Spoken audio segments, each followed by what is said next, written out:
హైదరాబాద్లో మరో కొత్త గ్యాంగ్ తయారైంది. అందం చందం చలాకీతనంతో ఉన్న అమ్మాయిలు కనిపిస్తే చాలు మాయమాటలు చెప్పి చక్కగా బుట్టలో వేసుకుంటోంది ఆ గ్యాంగ్.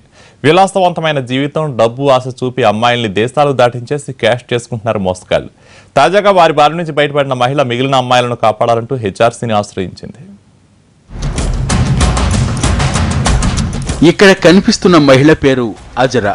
12 ఏళ్ల క్రితం వివాహం కాగా భర్తతో మనస్పర్ధలు రావడంతో విడిపోయి ఇబ్రహీం అనే మరో వ్యక్తిని పెళ్లి చేసుకుంది. భర్త గతేడాది చనిపోగా 3 ఆడపిల్లలున్నారు. టోలీ చౌకీలో ఉంటున్న అజరా కుటుంబ పోషణ కోసం మెహందీ డిజైనింగ్ నేర్చుకుంది.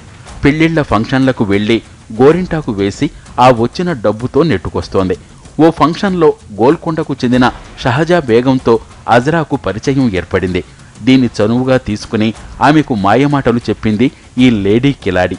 తనకు దుబాయ్లో తెలిసిన వారున్నారని, అక్కడ మెహందీ డిజైన్లు వేస్తే నెలకు 70 నుంచి 80 వేలు సంపాదించవచ్చంటూ ఆశ చూపింది.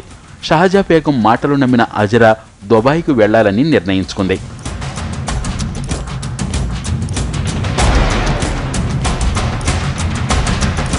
పాస్పోర్ట్ రాగానే అజరాను దుబాయ్కు పంపిస్తున్నానని నమ్మబలికింది. ముందుగా బెంగళూరు వెళ్లాలంటూ అక్కడ హోటల్లో ఉండే అఫ్రష్ దగ్గరకు గత నెల 13న పంపింది. అక్కడే అఫ్రష్ గ్యాంగ్ సభ్యులు ఖాదర్, భాస్కర్ రావులకు అజరాను అమ్మేసింది. ఆ గ్యాంగ్ చేతుల్లో చిక్కిన 15 మంది అమ్మాయిల్ని చూసింది అజరా.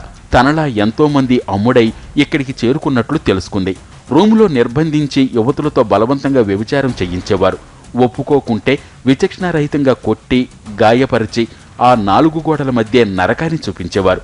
గత నెల 14వ తేదీన ఆ గ్యాంగ్ నుంచి ఎలాగోలా తప్పించుకుని పారిపోయి హైదరాబాద్ వచ్చిన బాధితురాలు బెంగళూరు అఫ్రెష్ చెరలో ఉన్న యువతుల్ని కాపాడాలని హెచ్ఆర్సీని వేడుకుంది. पूरा जेंट्स लोग हैंडल कर रहे थे सब लड़कियों को.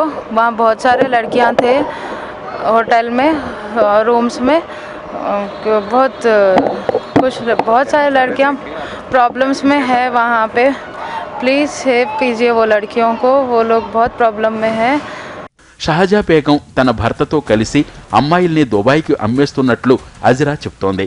భాస్కర్, ఖాదర్ బ్రోకర్లు అమ్మాయిల్ని తెచ్చి బెంగళూరులో అఫ్రష్ దగ్గరకు చేర్చుతారని, అక్కడ కొంతకాలం వ్యభిచారం చేయించిన తర్వాత దుబాయ్లోని అరబ్ షేకులకు అమ్మాయిల్ని అమ్మేస్తారంటోంది.